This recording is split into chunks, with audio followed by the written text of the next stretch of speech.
Welcome to four సాయిస్ TV. ఈరోజు లగచర్లకు సంబంధించింది ఫార్మా క్లస్టర్ల కంపెనీ ఏర్పాటుకు సంబంధించింది రాష్ట్ర ప్రభుత్వం ఏదైతే ఉన్నదో రేవంత్ రెడ్డి సర్కార్ ఏదైతే నిర్ణయం తీసుకున్నదో ఆ నిర్ణయం పట్ల నిరసనలు వ్యక్తం చేసుకుంటూ చాలామంది ఇప్పటికే ఆ లగచర్ల గ్రామానికి కానీ హకీంపేట కానీ రోటివెన్ తండాకు సంబంధించిన వాసులు ఎవరైతే ఉన్నారో అక్కడ వ్యతిరేకించడం అనేది జరుగుతుంది. అందులో ఆ నేపథ్యంలోనే ఎవరైతే అధికారులు అక్కడ భూసేకరణకు సంబంధించింది విశేషాలు తెలుసుకోవడానికి ప్రజలకు సంబంధించిన వారికి సంబంధించిన వారితోని అడ్వైస్ తీసుకోవడానికి వారు ఇష్టపూరితంగా భూములు ఇస్తున్నారా లేకపోతే ఎలా వాళ్ళ అనుభవాలను పంచుకోవడానికి వారి నుంచి అంగీకారం తెలుసుకోవడానికి ప్రయత్నంలో వెళ్ళినప్పుడు ఎవరైతే ఆఫీసర్లు వెళ్ళారో వాళ్ళ మీద అక్కడ గ్రామస్తులు అక్కడే మాట పెరిగి వారి మీద దాడి చేయడం జరిగింది. ఆ దాడి చేసిన నేపథ్యంలో రాష్ట్ర వ్యాప్తంగా ఏదైతే కోడంగల్ అనే ఏదైతే కాన్స్టిట్యున్సీ ఉన్నదో సీఎం కాన్స్టిట్యున్సీ కావడంతో ఇంకా ప్రత్యేకంగా చర్చలు వచ్చింది.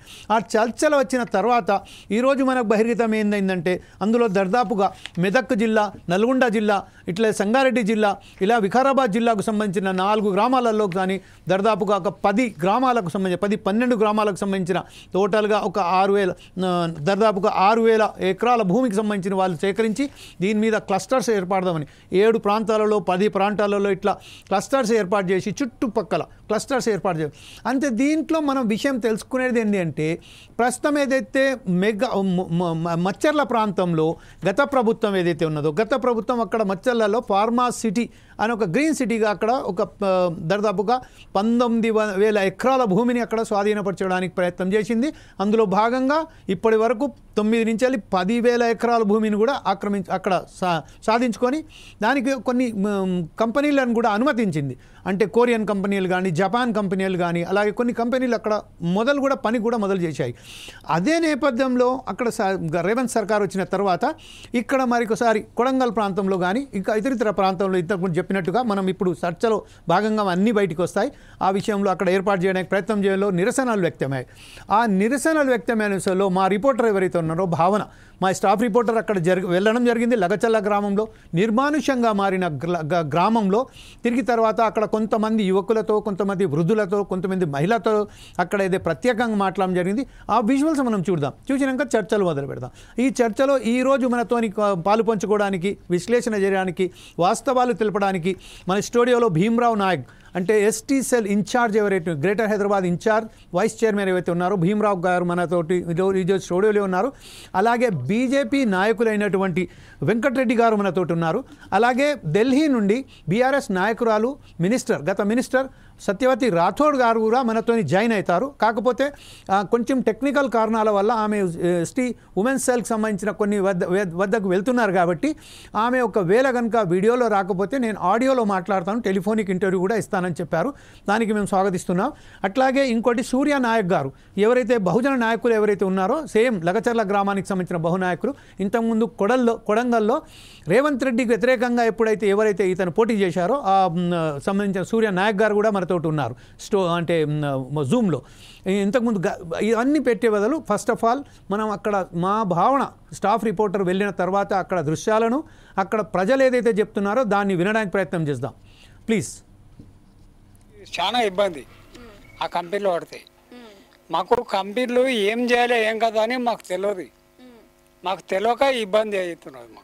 మాకు భూములకు ఏమైనా పంట పండుతుంది, పంట పండితే అది మొత్తం నమ్మలేస్తుంది. మరి ఇప్పుడు వద్దంటున్నారు, మీ భూములు మీరు ఇవ్వని అంటున్నారు. ఇయ్యం మేడం. మనకు ప్రభుత్వం వాళ్ళు లాక్కునే ప్రయత్నం ఏమైనా చేసి ఫార్మా కంపెనీ ఇన్వెస్ట్ చేస్తారు చేయకూడదు అట్లా. మేము పుట్టినప్పటి సంది ఆ భూమిలో బతికినాం. ఆ భూమి పోతే మాకు ఎంత బాధ. భూమి పోతే మాకు బతకనికి మాకు ఎత్తులేదు. నా కంట పడితే నరికేస్తా చూడు మేడం. ఓన్ని మా ఓకిట్లకు రానియను, లాఠీ తీసుకొని దరుపుకొని అంట పడతాం పోలీసు వాడు వస్తే. భూమి పోతే మాకు బతుకుదేరు లేదు. భూమి లేదే బతుకుతాం. భూమి అయినాక మేము బతకట్లా. మాకు భూమితోటే భూతల్లి. మేము ఏం కష్టపడ్డా కూడా భూతల్లితోటే కష్టం. మాకు భూమి పోయినాక మా బతికెట్లా. మాకు చాలా ఇబ్బంది ఆ కంపెనీలో పడితే. మాకు కంపెనీలు ఏం చేయాలి ఏం కదా అని మాకు తెలియదు. మాకు తెలియక ఇబ్బంది అవుతున్నది. మాకు భూములకు ఏమైనా పంట పండుతుంది, పంట పండితే అది మొత్తం నమ్మలేస్తుంది. మరి ఇప్పుడు వద్దంటున్నారు, మీ భూమిని మీరు ఇవ్వనంటున్నారు. ఇయ్యం మేడం. మరి ఒకవేళ ప్రభుత్వం వాళ్ళు లాక్కునే ప్రయత్నం ఏమైనా చేసి ఫార్మా కంపెనీ ఇన్వెస్ట్ ఏం చేస్తారు? చేయకూడదు అట్లా. మేము పుట్టినప్పటి సంది ఆ భూమిలో బతికినాం. ఆ భూమి పోతే మాకు ఎంత బాధ. భూమి పోతే మాకు బతకనికి మాకు ఎత్తులేదు. ఆ జరుగు నా కట్ట పడితే నరికేస్తా చూడు మేడం. ఓన్ని మా ఓకిట్లకు రానియను, లాఠీ తీసుకొని దరుపుకొని అంటే పడతాం పోలీసు వాడు వస్తాయి. భూమి పోతే మాకు బతకని చాలా క్లియర్గా చెప్తున్నాడు. ఒక సామాన్యమైన రైతు మాటల్లోనే మనం విన్నాం. అయితే ప్రస్తుతం ఏదైతే ఉన్నదో అట్లానే సంబంధించిన ఇప్పుడు ఫస్ట్ మనం మొదలు పెడదాం. మనకు సంబంధించిన వెంకటరెడ్డి గారు బీజేపీ నాయకులు ఉన్నారు. బీజేపీ నాయకులుగా మీరు ఈరోజు డీకే అరుణ గారు, అలాగే ఈటెల రాజేందర్ గారు, అలాగే కొండ విశ్వేశ్వర రెడ్డి గారు అక్కడ లగచర్ల గ్రామానికి సంబంధించిన వెళ్ళడానికి అక్కడ భూముల కోల్పోతున్నా అంటే భూములు కోల్పోతున్న రైతులతో మాట్లాడికి వెళ్ళే సమయంలో వారిని అరెస్ట్ చేయడం జరిగింది. కొందరినైతే హౌస్ అరెస్ట్ చేశారు, కొందరినైతే అక్కడ అరెస్ట్ చేయడానికి వాళ్ళు అడ్డుకున్నారు. దానికి సంబంధించిన మీద ఉన్న సమాచారం ఏంటి, అసలు బీజేపీ మీ స్టాండ్ ఏంటి దీని మీద?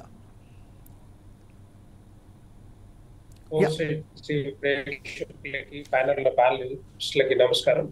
ఇప్పుడు భారతీయ జనతా పార్టీ ఎప్పుడు కూడా తెలంగాణ రాష్ట్రంలో ముందు నుండి కూడా గత 10 సంవత్సరాల కాలం నుంచి కూడా మోడీ గారు చేస్తున్న అభివృద్ధి ఏదైతే సంక్షేమ పథకాలు తీసుకుపోవడానికి ప్రయత్నం చేస్తా ఉన్నాం.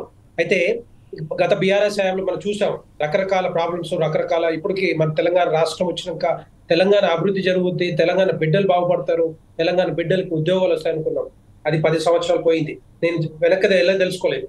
కానీ ఇప్పుడు ఏంటంటే బీఆర్ఎస్ మీద వ్యతిరేకతతోటి కాంగ్రెస్ పార్టీకి ఓట్లేసి మరి ఏదైతే కాంగ్రెస్ ప్రభుత్వం వచ్చిందో ఏమని చెప్పారు, తెలంగాణ వచ్చిన తర్వాత ఈ మనం ఏం బాగుపడలేదు, మేము రేవంత్ రెడ్డి గారు పలు మీటింగ్లో రకరకాల హామీలు, 6 గ్యారెంటీలు, రుణమాఫీ ఎన్నో హామీలు చెప్పారు. కానీ వచ్చిన తర్వాత చూస్తే ఇప్పుడు వచ్చిన తర్వాత చూస్తే 11 నెలలు అవుతా ఉంది. 11 నెలల్లో ఈ 6 గ్యారెంటీలో 13 అంశాలు ఉంటే 5 అంశాలు టచ్ చేశారు, ఇంకా 8 అంశాలు అట్లాగే ఉన్నాయి. రైతుల గురించి, కూలీల గురించి, మహిళల గురించి ఏమీ లేవు. ఇంతవరకు ఎక్కడ కూడా స్టార్ట్ చేయలేదు. వెంకటరెడ్డి గారు ఒక విషయం మనం ఏంటంటే ఇప్పుడు వెంకటరెడ్డి గారు ఇప్పుడు ఏదైతే ఉన్నదో మనం కేవలం లగచర్ల క్లస్టర్ల విషయంలోనే వెళ్దాం. అంటే ఇప్పుడు రైతులకు సంబంధించిన 6 గ్యారెంటీల విషయంలో మనం పక్కన పెడితే ఇప్పుడు ఏదైతే ఉన్నదో దీనికి సంబంధించింది ప్లీజ్ అక్కడికే వస్తున్నా. అయితే బీఆర్ఎస్ హయాంలో ఫార్మర్ సిటీ అని ముచ్చర్ల గ్రామం ఏదైతే ఉందో ఈ పక్కన మన శ్రీశైలం రోడ్ లో ముచ్చర్ల గ్రామంలో ఆ చుట్టుపట్టు మొత్తం కూడా 13,000 ఎకరాలు ఎక్వైర్ చేసింది బీఆర్ఎస్ ప్రభుత్వం, కేసీఆర్ గారు. అప్పుడు ఏంది, ఈ హైదరాబాద్ చుట్టూ ఉన్న ఏవైతే పరిశ్రమలు ఉన్నాయో, ఫార్మా పరిశ్రమలు ఉన్నాయో ఒకే దగ్గర పెట్టాలని ఒక ఆలోచనతోటి, ఎందుకంటే హైదరాబాద్ చుట్టుపక్కల ఏదైతే ఫార్మా పరిశ్రమలు ఉన్నాయో అక్కడి నుంచి వచ్చే వ్యర్థ పదార్థాలు మొత్తం కూడా మరి భూములు, నీళ్లు కానీ, గాలి కానీ, తర్వాత మిగతా గ్రౌండ్ వాటర్ అంతా కూడా కలుషితమవుతుంది కాబట్టి ఒక దగ్గర పెట్టాలని ఒక ఆలోచనతో తీసుకొచ్చారు, ఎక్వైర్ చేశారు 13,000 ఎకరాలు. కానీ ఆ 13,000 ఎకరాలలో రకరకాల కంపెనీస్ తీసుకున్నాయి, రకరకాల కంపెనీస్ ప్లాన్ చేసుకున్నాయి, R&D పరిశ్రమలు, తర్వాత బల్క్ ఇండస్ట్రీస్, అది చాలా చాలా పరిశ్రమలు వచ్చే అవకాశాలు ఉండే. కానీ రేవంత్ రెడ్డి గారు వచ్చిన తర్వాత ఏం చేసారు, దాన్ని పక్కన పెట్టి అది మాకు వద్దు, ఫార్మా పరిశ్రమ వద్దు అని చెప్పి ఇప్పుడు ఏం చేస్తున్నారు, హైదరాబాద్ చుట్టుపక్కల 4 ప్లేసులలో 4 దిక్కుల్లో 4 క్లస్టర్స్ తీసుకురావాలని ఒక ఆలోచనతోటి ఇప్పుడు ఈ లగచర్ల గ్రామం, వికారాబాద్ జిల్లా లగచర్ల గ్రామం చుట్టుపట్టు ప్రాంతాలు అయితే 6 గ్రామాలు ఉన్నాయో దగ్గర 1800 ఎకరాలు ఎక్వైర్ చేయడానికి, ఇవన్నీ కూడా పచ్చని పొలాలు. రైతులు ఎప్పటి నుంచో సాగు చేసుకుంటున్న గిరిజన బిడ్డలు, గిరిజన ఏదైతే ల్యాండ్ ఉందో, భూమి ఉందో అవి ఎక్వైర్ చేయాలనే ఆలోచనతోటి, అక్కడ పారిశ్రమ పెట్టాలనే ఆలోచనతోటి రేవంత్ రెడ్డి గారు ఆయన కొడంగల్. వెంకటరెడ్డి గారు మరొకసారి మీ దగ్గరకు వస్తాను. ఇప్పుడు ప్రస్తుతం ఏదైతే ఉన్నదో మీరు చెప్పినట్టుగా మన ముచ్చర్ల గ్రామానికి సంబంధించి చెప్తాను, 2 minutes కంక్లూడ్ చేస్తాను. లేదు, మీకు మళ్ళీ ఒకసారి వస్తాను, ఎందుకంటే it is continue discussion. Awareness పెంచకుండా 4 నెలలు అవుతా ఉంది చెప్పబట్టి, పెంచకుండా ఊర్లలోకి పోయి మరి ఆ పోలీస్ వ్యవస్థ కానీ, ఇంటెలిజెన్స్ వ్యవస్థ కానీ, ఈ అధికారుల వ్యవస్థ ఇప్పటి వరకు ఎందుకు అవేర్నెస్ లేకుండా ఒకటేసారి అందరు వెళ్ళేసి మీ గ్రామంలో మేము సభ పెడుతున్నాం, మీ ల్యాండ్ అంటే ఎవరైనా కూడా భయపడతారు కదా, ఇమ్మీడియట్ మా దగ్గరకు వచ్చి మా ల్యాండ్ తీసుకుంటున్నట్టు నేను కూడా భయపడుతుంటాం మామూలుగానే. అట్లా ఒకటేసారి భయపడే వారికి వాళ్ళకి ఇక్కడ ఏం తోచక మరి ఏం చేసిందో ఏం జరిగిందో తెలియదు కానీ ఇంటెలిజెన్స్ వ్యవస్థ లేకపోతే పోలీస్ వ్యవస్థ అక్కడ విఫలమైంది. ఒక కరెక్ట్ రిపోర్ట్ లేకుండా మరి అధికారుల మీద దాడి, తర్వాత రైతుల మీద దాడి, ఇవన్నీ కూడా రకరకాల ఇష్యూస్ చెప్తా ఉన్నారు. ఇప్పుడు భారతీయ జనతా పార్టీ కార్యకర్తల్ని రైతుల తరపున పోతా ఉంటే అక్కడ అరెస్ట్ చేయడం కూడా దుర్మార్గమైన పని. ఇది ఒక్కటే విషయంపై మనం మాట్లాడుకుంటే వెంకటరెడ్డి గారు, గతంలో ఏదైతే ప్రభుత్వాలు ఉన్నదో, కేంద్ర ప్రభుత్వం ఉన్నదో, బీఆర్ఎస్ ప్రభుత్వంలో కూడా కేంద్రంలో భారతీయ జనతా పార్టీకి సంబంధించిన కూటమి మాత్రమే ఉన్నది. అప్పుడు వాళ్ళు కూడా ముచ్చర్ల ప్రాంతంలో కూడా ఫార్మాసిటీకి వాళ్ళే దానికి పర్మిషన్ ఇచ్చారు. పర్మిషన్ ఇచ్చిన తర్వాత దాదాపుగా 1900 ఎకరాల భూమిని స్వాధీనపరచుకోవాలని ఏదైతే చెప్పారో దాని తర్వాత కొన్ని 12,000 ఎకరాలకు స్వాధీనం చేసుకున్నారు. ఆ విషయంపై గతంలో ఏదైతే బీఆర్ఎస్ ప్రభుత్వం ఉన్న సమయంలో ఏదైతే ఫార్మాసిటీని కాదనుకుంటా ఇప్పుడు ఇది వికారాబాద్ ప్రాంతంలో, మెదక్ ప్రాంతంలో, నల్గొండ ప్రాంతంలో చేయడానికి ఏంది, గతంలో ఏదైతే బీజేపీ దీన్ని సపోర్ట్ చేసిందో ఈరోజు ఇది వికారాబాద్ ప్రాంతంలో వ్యతిరేకిస్తారా? దీన్ని మీరు ఎలా తీసుకుంటారు as a ST cell in charge Congress? సభ్యులందరికీ నమస్తేనా. ఒకటే విషయం గుర్తుపెట్టుకోవాలి. ఇది మన ఏదైతే ఇప్పుడు కొత్త ఫార్మా తీసుకోసం చెప్తున్నారో, ఒక ప్రాంతం అభివృద్ధి చెందాలంటే, ఒక ఏరియాలో వెనుకబడిన ప్రాంతం డెవలప్ అవ్వాలంటే ఆ ప్రాంతంలో సాగు నీటికి అవసరం కల్పించాలా, పరిశ్రమలు కల్పించాలా. ఆ విషయం ప్రభుత్వపైన బాధ్యత ఉంటుంది.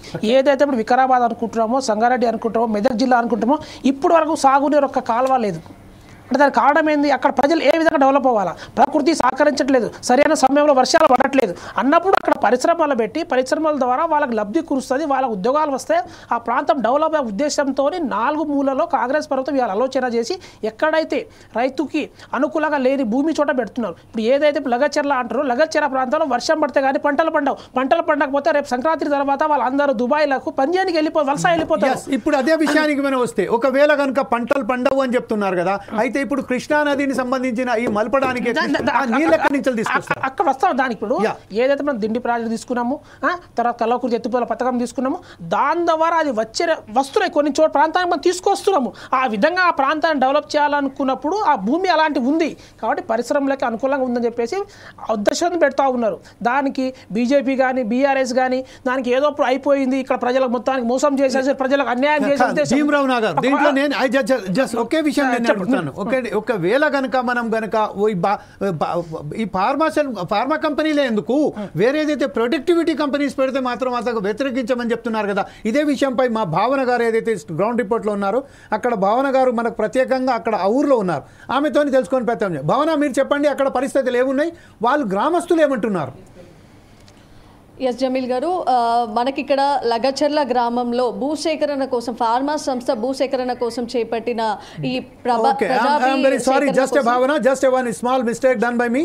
మీరు ఇప్పుడు స్టూడియోలో ఉన్నారు, మీరు అక్కడ పర్యటించారు కాబట్టి ఆ పరిస్థితులను వివరించండి.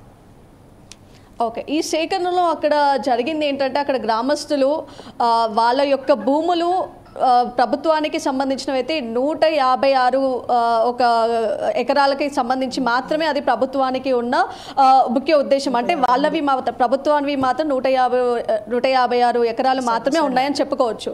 మరి అక్కడ వీళ్ళు ఇంకా మిగతాది సేకరించడానికంటే 1356 వరకు వాళ్ళు సేకరించే ప్రయత్నంలో అయితే ప్రభుత్వం అయితే చూస్తుందని చెప్పుకోవాలి. ఫార్మా కంపెనీని నిర్మించడానికి ప్రజలు ఎందుకు ఎదురు తిరుగుతున్నాడు అంటే, అక్కడ ఉన్న భూములు, అంటే అక్కడ ఉన్న పట్టాలు ఇప్పుడు 150కి ప్రభుత్వాలు పక్కన పెడితే మిగతావి వాళ్ళు 1300కి పైగా ఎకరాలు వాళ్ళు సేకరించడానికి అయితే ప్రయత్నిస్తున్న టైంలో అక్కడ పట్టాలు అంటే రైతుల భూములు అంటే వాళ్ళ ఒక్క పంటలని నిజంగా వాళ్ళు ఎలా కోల్పోవడానికి ముందుకొస్తారు, మనం ప్రశ్నించాల విషయం. నిజంగా ప్రభుత్వం రైతుల కడుపుని కొడితే ఎలాంటి ఒక ప్రయోజనాలు ఉంటాయి అసలు? రైట్ భావన, ఇప్పుడు భీమరావు నాయక్ గారు మనతోటి స్టూడియోలో ఉన్నారు కాబట్టి ఇప్పుడు మా భావన చెప్పారు, స్టాఫ్ రిపోర్టర్. ఎప్పుడైతే అక్కడ ప్రత్యేకంగా వెళ్ళి ఆమె ఏవైతే మాట్లాడారో ఆ విషయంపై మీరు ఎలా స్పందిస్తారండి? ఒక విషయం చెప్తానండి, ప్లీజ్. ఏదైతే మన ఇప్పుడు ఎద్దు మైలారం అనుకున్నాము, పటంచెరు అనుకున్నాము, అక్కడ ఇండస్ట్రియల్ స్టార్ట్ చేసే ముందు ఆ ప్రాంతం కూడా మంచి ప్రాంతమే ఉండేది, మంచి భూమి ఉండేది. అక్కడ ఇండస్ట్రీ పెట్టడం వల్ల మనం ఆర్థికంగా అన్ని రకాల డెవలప్ అయిన తర్వాత ప్రజలు దాని దగ్గరికి వెళ్ళిపోవడం వల్ల ఆరోగ్య సమస్యలు, తర్వాత ఇంకేనా సమస్యలు చెప్పేసి ఏం చేశారు, అప్పుడు ఒక ప్రభుత్వం ఏం చేసింది, ఇండస్ట్రియల్ అని సిటీకి దూరంగా పెట్టాలని చెప్పేసి అవుటర్ రింగ్ అవతల పెట్టాలని జియో తీసుకురావడం వల్ల వాళ్ళంతా దూరంగా పంపించి ఆ ప్రాంతం డెవలప్ అయిపోయింది. పటంచెరు ఏదైనా చూడండి, తర్వాత బహాదూర్పల్లి చూడండి, ఇటు పోతే మన నల్గొండ రూట్లో కొత్త పరిశ్రమ యాదాద్రి అక్కడ చూడండి. సో ఒక ప్రాంతము సిటీకి దూరంగా పెడుతున్నప్పుడు అక్కడ ఉన్న స్థానిక పరిస్థితులు కొంత మనకు సమస్య ఎదురవుతున్నప్పుడు వాళ్ళని అధిగమించడం కోసమే ప్రయత్నం చేస్తూ ఉంటే ఆ సమస్యను క్రియేట్ చేస్తూ ఉన్నారు. అది చేయకండి అని మేము చెప్తా ఉన్నాం. ఎస్, అయితే ఇదే విషయంపై వెంకటరెడ్డి గారు మీరు చెప్పండి. ఇప్పుడు పాశమేలారం కానీ మా ఈ పటాన్చేరు కానీ ఇక్కడైతే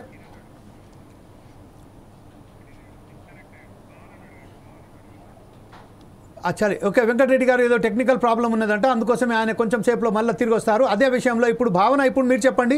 ఫస్ట్ ఆఫ్ ఆల్ ఏదైతే మీరు మనకు చెప్తున్నట్టుగా ఇంతకుముందు సిటీ లిమిట్స్ ఇక్కడనే ఉన్నాయి కాబట్టి పటంచేరు, ఇది పైసమైలారం, ఎద్దుమైలారం ఈ ప్రాంతాలలో మ్యాక్సిమం ఫార్మా కంపెనీలే కాకుండా వేరే కంపెనీలు కూడా అక్కడ ఉండడం వల్ల అక్కడ కాలుష్యానికి పెద్ద ఎత్తున ఇబ్బంది కలుగుతుందని జీడిమెట్ల కూడా బాలానగర్ జీడిమెట్ల ఈ ప్రాంతాలు కానీ ఈ రోజు అదే సమయానికి వచ్చింది కేవలం 65-70 కిలోమీటర్ల పరిధిలో ఉన్న వికారాబాద్కు తరలించడం వరకు దీని వెనుక కారణాలు ఏంటి? అసలు ఫార్మా కంపెనీలు ఏదైతే ఫార్మాసిటీగా ఏర్పాటు చేయారో దానికి సంబంధించింది రైతులు ఏమంటున్నారు? అది జమీల్ గారు, అక్కడ ఫార్మా కంపెనీయే కాకుండా నిజం చెప్పాలంటే ప్రత్యక్ష సాక్షిగా నేనే ఉండి ఇక్కడ ప్రతి ఒక్క ప్రజలని కూడా మాట్లాడించడం జరిగింది. ప్రజలు కూడా వాళ్ళు ఏమంటున్నారంటే ఉన్న భూములు ఇప్పుడు ఎవరైతే దాడి చేసిన టైంలో ఎవరైతే ఎదురు తిరిగారో వాళ్ళు కూడా ఒకటే గ్రామానికి సంబంధించిన వాళ్ళు కారు. 4 గ్రామాలు అక్కడ రోటి బండ అనే ఒక తాండ కూడా ఉంది. అక్కడ నడవడానికి కూడా సరిగ్గా రోడ్డు కూడా లేని ఒక పరిస్థితి నేను అక్కడ చూశాను.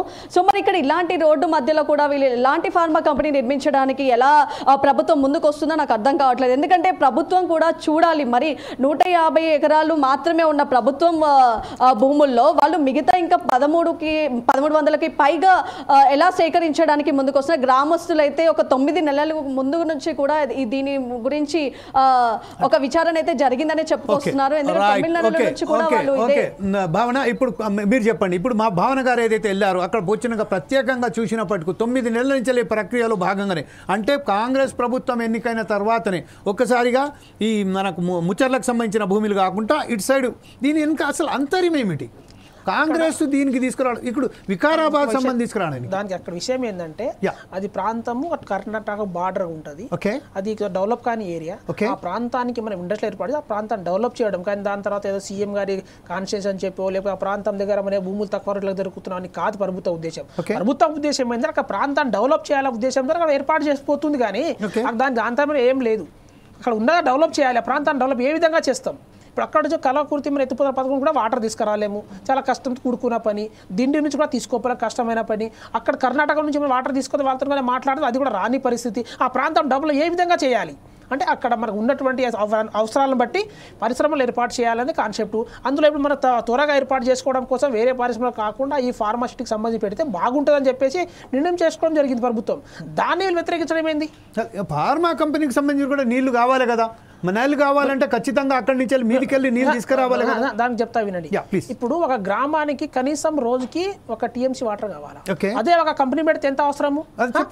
10,000 నుంచి చిన్న వాళ్ళు బోర్ల విషయం కానీ అక్కడ వాటర్ మళ్ళీ కలుషితం అయితే అంటున్నారు. ఇది ఫార్మాసిటీ 4 టీఎంసీలు వాటర్ రావాలని ఉన్నది ఖచ్చితంగా. అక్కడ చూడండి మీరు ఎట్లా ఉన్నదో వారికి సంబంధించింది చెప్పండి. అక్కడ వాటర్ సోర్సెస్ కి ఆ కంపెనీ కష్టంతో కూడుకుంది. వాళ్ళ డబ్బులు పెట్టాల్సిన పని కాబట్టి అవి ఏర్పాటు చేసుకోవడానికి అవసరం ఉంది. అక్కడ ఉండడం వల్ల అక్కడ ప్రజలకు కూడా పరిశ్రమ ఉద్యోగాలు దొరుకుతాయి, వాళ్ళకు కొంత బెనిఫిట్ జరుగుతుంది. సో అటుకని వాళ్ళ ఆరోగ్య పైన కానీ వాళ్ళ అనుభవాల పైన కానీ ఎటువంటి ప్రభావాన్ని చూపదు ఆ కంపెనీ అని చెప్పేసి క్లియర్ కట్ గా ఉంది అందులో. ఇప్పుడు దీంట్లో కృష్ణా నదిని మళ్ళీ ఇక్కడి నుంచి మళ్ళిద్దాం అనుకుంటున్నాం. కృష్ణా ఏదైతే నదికి సంబంధించిన నదులను దీని ద్వారా ఎక్కడైతే ఉందంటే అక్కడ ఎగువలా ఉన్న ఇది కొల్లాపూర్ కానీ వనపర్తి కానీ దేవకద్ర కానీ వీళ్ళు తీవ్రంగా నష్టపోతారు కదా. అప్పుడు అక్కడ ఉన్న రైతులకు సంబంధించిన నీళ్లు అక్కడ వాళ్ళకి కరువైపోయినాక ఇక్కడ కింది స్థాయి వాళ్ళకి ఇవ్వడం వల్ల దీనికి కృష్ణా నది పైన అసలు పైన మనకు ప్రాజెక్టు లేవన్నా అక్కడ రావడానికి లేదు సార్. అది మీరు అర్థం చేసుకోవాలి. అది ఎందుకంటే కొల్లాపూర్ కానీ వనపర్తి మెయిన్ వనపర్తి కానీ కలకుర్తి కానీ అవి ఎత్తిపో దాని వెళ్ళిపోతున్నది. సో మనం దానికి లిఫ్ట్ చేయాల్సి వస్తుంది తప్ప అక్కడ నుంచి పైన కట్టడానికి ఆస్కారం లేదు. ఇప్పుడు వాళ్ళకి ఆ రైతులకు అందించవలసిన నీళ్లను మనం కట్టినట్టు అవుతుంది. రైతులకు పోయిన తర్వాత మిగిలిన దానికి దాన్ని ఇస్తారు కానీ రైతులు పుట్టానికి కూడా పంపాల్సిన అవసరం ఉండదు. ఇప్పుడు అదే విషయంలో రైతులకు ఎందుకు ఇస్తలేరు? ఇదే ఫార్మాస్యూటికల్ కంపెనీని పెట్టే బదులు ఏదైనా వేరే ప్రొడక్టివిటీ కంపెనీ పెట్టినా కూడా లేకపోతే అక్కడ రైతులు ఎవరైతే ఉన్నారో చాలా చిన్న చిట్కా మేము అంటే మొత్తం లంబడోళ్ళు వాళ్ళకు ఉన్నది ఎంత 2 ఎకరాలు 3 ఎకరాలు 3-5 ఎకరాలు అంటే ఇంకా గుంటల్లో బట్టి ఉన్నది 20 గుంటలు 30 గుంటలు కూడా ఉన్నాయి. నేను చూశాను దానికి సంబంధించిన. అసలు వాళ్ళ 4 తండాలు ఉన్నాయి సార్, 4 గ్రామాలు ఉన్నాయి. 4 గ్రామాలు మొత్తం కలుపుకొని 3,500 ఎకరాలు ఉంటుంది. 4 తండాల పరిధిలో మొత్తం 3,500 ఎకరాలు అంటే కేవలం అసైన్ భూమి మాత్రం 153 అక్కడ చెప్తా వినండి. 4 గ్రామాలు కాబట్టి 3,500 ఎకరాల భూమి ఉంటుంది. అందులో గైరాన్ భూమి, అసైన్ భూమి 153 ఎకరాలు ఉన్నది. అందులో ఇప్పటికే రైతులు 3 లక్షల చిల్లరకు అని చెప్పేసి దాదాపు 200 ఎకరాలు ఇవ్వడానికి వాళ్ళ ఎన్ఓసి ఇచ్చేసారు. వాళ్ళ అగ్రిమెంట్ కూడా రెడీ అయిపోయారు ప్రభుత్వంతో చేసుకోవడానికి. మిగిలితే ఏదైతే చిన్న పక్కన గ్రామం ఉన్నదో ఆ గ్రామంలో టీఆర్ఎస్ వాళ్ళు ఉంటారు ఎక్కువ వాళ్ళు. ఆ గ్రామాలు మిగతా 3 గ్రామాలను చెడగొడతా ఉన్నారు. ఏంటంటే మొదట్లో మనం అక్కడ ప్రపోజల్ పెట్టినప్పుడు ఎవరు వ్యతిరేకించలేదు. అక్కడ మొదట్లోనే వ్యతిరేకించి ఉంటే అక్కడ పెట్టాలని ప్రభుత్వానికి ఏం సోకు లేదు కదా, ప్రభుత్వానికి చెడ్డపెట్టే అవసరం లేదు కదా. ఒక్కసారి మనం కంపెనీకి మనం చెప్పేసిన తర్వాత ఆ ప్రాంతంలో ల్యాండ్ అక్విజిషన్ చేసుకొని ఇవ్వాల్సిన బాధ్యత ఉంది కాబట్టి ప్రభుత్వం ఆ పని చేస్తూ ఉంది. అలా అని చెప్పేసి అక్కడ ఉన్న లోకల్ రైతులకు కానీ ఎటువంటి ఇబ్బంది కలగకుండా వాళ్ళకి ఏదైతే మార్కెట్ రేట్ ఉన్నదో దానికంటే 30% ఎక్కువ ఇవ్వడానికి కూడా సిద్ధంగా ఉంది. ఈ రోజు అదే రియల్ ఎస్టేట్స్ ఈ రోజు నాతో మాట్లాడడం జరిగింది. ఆ రియల్ ఎస్టేట్స్ ఏమంటున్నాడు 40 నుంచి 50 lakhs వరకు అక్కడ భూమి పలుకుతుంది. ఇప్పుడు కేవలం వీళ్ళు 10 లక్షలు ఇస్తాను అంటే మనం ఒకసారి చూసుకుందాం. భీమరావు నాయక్ గారు గతంలో ఏదైతే భూమి అక్వైర్ చేశారో అక్వైర్ చేసిన భూమిలో అంటే బీఆర్ఎస్ ప్రభుత్వమే కానీ గత ప్రభుత్వం మనం ఎవరికి పేరు పెట్టి పెట్టడం మనకైతే లేదు. అంటే గత ప్రభుత్వాలు ఏం చేసిందో ఈ ముచ్చర్లకు సంబంధించిన గ్రామాలలో ఏదైతే బడి అక్కడి నుంచి వెళ్ళి భూమి స్వాధీనం చేసుకున్నాం వాళ్ళు ఇప్పటి వరకు నష్టపరిహారం ఇవ్వలేదు, కంపన్సేషన్ ఇవ్వలేదు. అప్పుడు కూడా కేవలం 8 లక్షల రూపాయలు 4 లక్షలు 3 లక్షల రూపాయలకు తీసుకున్నారు. కానీ అదే ఇప్పుడు భూమి రేటు అక్కడ 50 లక్షల రూపాయలు 60 లక్షలు పలుకుతుంది. అదే సమయంలో ఇప్పుడు ఈ సిటీస్ కూడా వికారాబాద్ ప్రాంతం మనకు 65 కిలోమీటర్స్ 70 అనుకుందాం. అక్కడ 40 లక్షలు 10 లక్షల రూపాయలు ఇవ్వడం ఎంతవరకు సమంజసం అండి? దాన్ని చెప్తా వినండి. ఏదైతే అక్కడ ఫార్మా సిటీ ఏర్పాటు చేస్తున్నామని చెప్పారో అప్పుడు రియల్ ఎస్టేట్ మాఫియా అక్కడ దిగేసి రేట్లు పెంచేశారు. జెన్యున్గా అక్కడ మార్కెట్ రేట్ ఏంది, అక్కడ రిజిస్ట్రేషన్ ఎన్ని జరిగేది, మేము రిజిస్ట్రేషన్ డేటా తెచ్చుకుంటాం కదా. ఈ ఫార్మా సిటీ పడక ముందు ఎంత ఉండేది. సో ఇప్పుడు అక్కడ జరిగినటువంటి రియల్ ఎస్టేట్ వాళ్ళు దిగి కొంత బీఆర్ఎస్ నాయకులు నరేందర్ రెడ్డి గారు 500 ఎకరాలు ఆడ రైతుల దగ్గర తీసుకొని ఇవ్వడానికి సిద్ధంగా ఉన్నారు. తన బినాముల పేర్లతో చేయించారు. అదే ఇప్పుడు నిన్న ఎవరైతే రైతులపై దాడి చేసిండో అధికారులపై దాడి చేసిండో అతని పేరు మీద 13 ఎకరాలు చేయించిండు నరేష్. అయినప్పుడు ఇవాళ రియల్ ఎస్టేట్ చేయాలనుకుంటుండు. సో ఆ రేట్ని కాదు రైతులు ఏదో మాట్లాడు రైతులకు ఎక్కువ ఇవ్వాలనుకుంటున్నాం కానీ మధ్యవర్తులు కొనేసి దాని వల్ల మేము ఎక్కువ రేట్ అని చెప్పేసి రేట్ పెంచడం అనేది తప్పది అంటున్నాం మేము. ఓకే రైతులకు ఖచ్చితంగా అక్కడ భూములు ఉన్నాయి, వాళ్ళే డైరెక్ట్గా వీళ్ళతో కొనవచ్చు కదా, ఎందుకు రియల్ ఎస్టేట్ దగ్గర పోతాను. ఇప్పుడు 17 ఎకరాలు ఉంది అని చెప్తున్నారు కదా, అది ఇచ్చిపెట్టండి. ఇప్పుడు ఏదైతే 153 ఎకరాలకు సంబంధించింది ఏదైతే వాళ్ళ దగ్గర భూమి అసైన్ భూమి దాని మీద కూడా ఆ 153 ఎకరాల మీద కూడా రైతులు సాగు చేస్తున్నారు. సాగు చేస్తున్న భూమిని కూడా లాక్కోవడం కాదు, నోటికాటు ఉన్న మన భూమిని కూడా లాక్కుంటున్నారు కదా ప్రభుత్వం. ఇది కాకుండా ఇంకేనా ప్రత్యామ్నాయంగా ఏదైనా ఏర్పాటు చేయొచ్చు కదా. ఇదే విషయంపై మనం మాట్లాడడానికి మన వెంకటరెడ్డి గారు ఉన్నారు. వెంకటరెడ్డి గారు ఇప్పుడు ఏదైతే మన మిత్రుడు చెప్తున్నారో భీమరావు నాయక్ గారు అక్కడ రైతులు వాళ్ళు అంగీకారంతోనే ఉన్నారు. వాళ్ళు ఇంతకుముందు గతంలో ప్రభుత్వాలతో కూడా అగ్రిమెంట్ కూడా చేసుకున్నారు, వాళ్ళ దగ్గర చర్చలు కూడా జరిపారని చెప్తున్నారు. కానీ ఇంత వ్యతిరేకత ఒకటిసారి రావడానికి కారణం ఏంటండి? మీ అన్మ్యూట్ చేయండి సార్, మీ ఫోన్ను అన్మ్యూట్ చేయండి ప్లీజ్. ఏదైతే 10 గ్రామాలు ఏదైతే ఉన్నాయో తండాలు ఒక 4-5 తండాలు కూడా ఉన్నాయి కదా, 4 తండాలు ఈ లగచర్లతో పాటుగా. సో ఆ మొత్తం టోటల్ గా అవేర్నెస్ కంప్లీట్ గా ఇచ్చారో లేదో మరి అర్థం కావట్లేదు. కానీ లేకపోతే 2 పార్టీలు కూడా బ్లేమ్ గేమ్ రాజకీయాలు చేస్తూ ఉందా అని చెప్పేసి భారతీయ జనతా పార్టీ అంటా ఉంది. ఎందుకు అంటే అక్కడేమో ఒకరేమో అక్కడ ఎక్వైర్ చేయాలని ఆలోచన. నేను ఇంతకుముందు చెప్పినట్టుగానే ఎక్కడైతే ముచ్చట్ల గ్రామంలో 13,000 ఎకరాలు ఎక్వైర్ చేసిన తర్వాత ఇది కాదని చెప్పేసి అక్కడ 4th సిటీ డెవలప్ చేయాలని చెప్పి కాంగ్రెస్ ప్రభుత్వం రేవంత్ రెడ్డి గారు దాన్ని పక్కన పెట్టి ఇప్పుడు 4 చుట్ల హైదరాబాదుకి ఏదైతే వద్దనుకున్నామో, ఏదైతే ఫార్మా పరిశ్రమలో ఉండకూడదు ఒక దగ్గర ఉంచాలని చెప్పి ఒక ఆలోచనతో ఉంటే దాన్ని కాదని చెప్పేసి ఇప్పుడు లగచర్ల గ్రామంలో ఆ చుట్టుపక్కల ప్రాంతాల్లో రైతుల నుంచి ఏ విధంగా తీసుకుంటున్నారు. వాళ్ళు ఎక్కడైనా ఒకవేళ నిజంగానే ఈ భూసేకరణ చేయాలంటే రైతుల్ని మెప్పించి ఒప్పించి తీసుకోవాలి తప్పితే మరి ఇమ్మీడియట్ గా ఇప్పుడిప్పుడే ఎక్వైర్ చేయాలి ఇప్పుడే భూసేకరణ చేయాలని చెప్పేసి sir if you don't mind can I ask one question only one question with you please. అక్కడ పోయింది వాళ్ళు మాట్లాడడానికి పోతే కదా. వెంకటరెడ్డి గారు ఒక విషయం ఏంటంటే గతంలో బీజేపీకి సంబంధించిన కేంద్ర ప్రభుత్వమే దీనికి అంగీకారం పలిచింది. వాళ్ళే మొత్తం కంప్లీట్ గా అయితే ఎన్విరాన్మెంట్ సంబంధించిన ఎవరైతే ఉన్నారో central government they have given approval to this project and more over here also in Vikarabad city also at Dudyala మండలం. సో నా what is your parties stand on it? Me party stand ఏంటి? మీరు ఇంతకుముందు సమర్థించారు, ఇప్పుడు వ్యతిరేకిస్తున్నారా? లేదు, మా స్టాండ్ ఏంటంటే ఎవరైనా కూడా ఎక్కడైనా భూసేకరణ చేయాలంటే డెఫినెట్ గా రైతుల భూములే కదా తీసుకునేది. రైతుల భూములే ఇంత ప్రభుత్వం భూములే తీసుకోవాలి. నేను ఏమంటున్నా అంటే ఇప్పుడు కూడా రైతుల్ని మెప్పించి ఒప్పించి తీసుకుంటే ప్రాబ్లం ఉండేది కాదు. కానీ అవేర్నెస్ లేకుండా వాళ్ళకి చెప్పకుండా ఇప్పుడు అధికారుల వ్యవస్థ ఉంది. ఒకరు ఇద్దరు అధికారులు వెళ్ళేసి ఆ ఊర్లో మీరు ఒక సర్వే చేసేసి ఇగో ఇక్కడ ఫార్మా పరిశ్రమ వచ్చే అవకాశం ఉన్నాయి, మీరు ఒప్పుకుంటారా లేదా? ఒకరు ఒప్పుకుంటే ఏ విధంగా కంపెన్సేషన్ ఇవ్వాలి, ఎంత ఇవ్వాలి, 25 లక్షలు ఉందా, 30 లక్షలు ఉందా, 50 లక్షలు ఉందా, దాన్ని బట్టి ఇస్తే మాత్రం డెఫినెట్ గా వాళ్ళు ఒప్పుకునే అవకాశాలు ఉంటాయి. కానీ ఇప్పుడు తీసుకొచ్చేసి భూసేకరణ చేస్తాం, 15 లక్షలు ఇస్తాం, 20 లక్షలు ఇస్తాం అంటే ఒప్పుకునే అవకాశాలు ఉండవు. నేను అడిగిన సమాధానం కాదు సార్, నేను అడిగిన క్వశ్చన్ ఏంటంటే బీజేపీ వైఖరి ఏంటి? ఇప్పుడు గతంలో ఏదైతే సమర్థించింది కేంద్ర ప్రభుత్వమే దీన్ని అంగీకారం తెలిపిన తర్వాత ఈ రోజు బీజేపీ స్టాండ్ ఏంటి? ఇప్పుడు మన ముచ్చర్లకు సంబంధించి కానీ లేక వికారాబాద్ లో కూడా కానివ్వండి, ముచ్చర్లకు సంబంధించి ఇంకో విషయం ఏంటంటే 19,000 ఎకరాల సంబంధించింది భూమిని ముచ్చర్ల గ్రామ పరిధిలో మన శ్రీశైలం హైవేలో అంత పెద్ద సిటీ ఏర్పాటు చేసిన తర్వాత రేవంత్ రెడ్డి సర్కార్ వచ్చిన తర్వాత వికారాబాద్ ప్రాంతంలో అంటే కొండా విశ్వేశ్వర రెడ్డికి సంబంధించిన నియోజకవర్గం అనేది దానికి ఆనుకొని ఉండదు కాబట్టి అక్కడ ఏమన్నా ఈ భూసేకరణకు సంబంధించిన ఏమన్నా అక్కడ ఈ రియల్ ఎస్టేట్ సంబంధించిన వ్యాపారంలో ఏదైనా ఉన్నదా అనేది మనం కాంగ్రెస్ నాయకులైన మన భీమరావు నాయక్ గారు చెప్పాలి. ఇప్పుడు అక్కడ వ్యాపారం ఉన్నదా లేదా అనే విషయానికి అక్కడ బీఆర్ఎస్ నాయకులు తర్వాత బీజేపీ నాయకులు వాళ్ళు డిసైడ్ చేసుకున్న విషయం. ఇక్కడేమో సహకరిస్తారు, అక్కడ పోతేనేమో వ్యతిరేకిస్తారు. నిన్న మూసిలో బండి సంజయ్ గారేమో బీఆర్ఎస్లు ఖతం చేస్తా అంటాడు, కిషన్ రెడ్డి ఏమో చేయమంటాడు, బీఆర్ఎస్ కాంగ్రెస్ ఒకటి అంటాడు. సో వాళ్ళ పార్టీకి ఒక స్టాండ్ లేదు, వాళ్ళకి ఏం లేదు. పోయినామా అక్కడ పోయినామా గోలా చేసినామా వచ్చినామా. ఏదైతే ఇప్పుడు బీఆర్ఎస్ అక్కడ ప్రజలు ఇప్పుడు దగ్గరికి ఎవరు పోవాలి? అధికారులు పోవాలి, అధికారులపై చర్చ జరపాలి. చర్చ జరిపే క్రమంలో వాదోపాదాలు జరిగినప్పుడు అక్కడ ఉన్నటువంటి బీఆర్ఎస్ నాయకులు ఆక్రోషంగా దాడి చేయడం జరిగింది. కానీ అక్కడ పోయింది భూమిని లాక్కోవడం కాదు కదా, ఎత్తుకోరాడే పోలేదు కదా, అధికారులు పోయింది భూమిని పోయేదా? అక్కడ ప్రజలతో మాట్లాడేటప్పుడు వాళ్ళు చర్చ జరపాలన్నప్పుడు చర్చలు జరపకుండా అడ్డుకోవడం ఎంతవరకు కరెక్టు? దీనికి ఎవరు ఉసుగురుపుతున్నారు? ఇది రాలేదా? మేము దీన్ని ప్రశ్నిస్తేప్పుడు ఇవాళ బీజేపీ నాయకులు పోయారు, బీజేపీ పోయి అసలు భూమి ఇవ్వద్దంటారా? అట్లా అని చెప్పండి. మరి మేము అక్కడ పోతున్న భూమి కానీ వాళ్ళకి పోయి ఇలా ఉంటుందని చెప్పాల్సింది పోయి అక్కడ భూమి ఇవ్వద్దు, అక్కడ వచ్చినప్పుడు దాడి చేయండి, వాళ్ళకి మేము చూసుకుంటాం, ఎంత ఖర్చు అయినా సరే పర్లేదు, ఢిల్లీ వరకు ఫ్లైట్లు తీసుకెళ్తాం. ఇది ఎక్కడ న్యాయమండి? ఇక్కడ మనం అభివృద్ధి చేయాలనుకుంటున్నామా, అడ్డుకోవాలనుకుంటున్నామా? ఇదే ఇప్పుడు మరి గుజరాత్లో చూడండి, మధ్యప్రదేశ్ మీరు అధికారంలో ఉన్న రాష్ట్రాల్లో చూడండి బీజేపీ అక్కడ చేయట్లేదు రైతుల మీద దాడి, అక్కడ జరగట్లేదు రైతుల మీద దాడి. ఇదే బస్వాపూర్ కానీ లేకపోతే అక్కడ కేశార్పురం చేసినప్పుడు మరి ఒక్కసారి మాట్లాడలేదే. వెంకటరెడ్డి గారు ఇప్పుడు మీరు మన భీమరావు నాయక్ గారు చెప్పినట్టు విషయాన్ని దాన్ని మీరు ఎట్లా అంగీకరిస్తారండి? దీని మీద ఎట్లా విశ్లేషిస్తారు? రైతుల మీద దాడులు ఎందుకు అవుతాయండి? ఎవరు చేస్తున్నారు దాడులు చేపించేది? ఎవరు?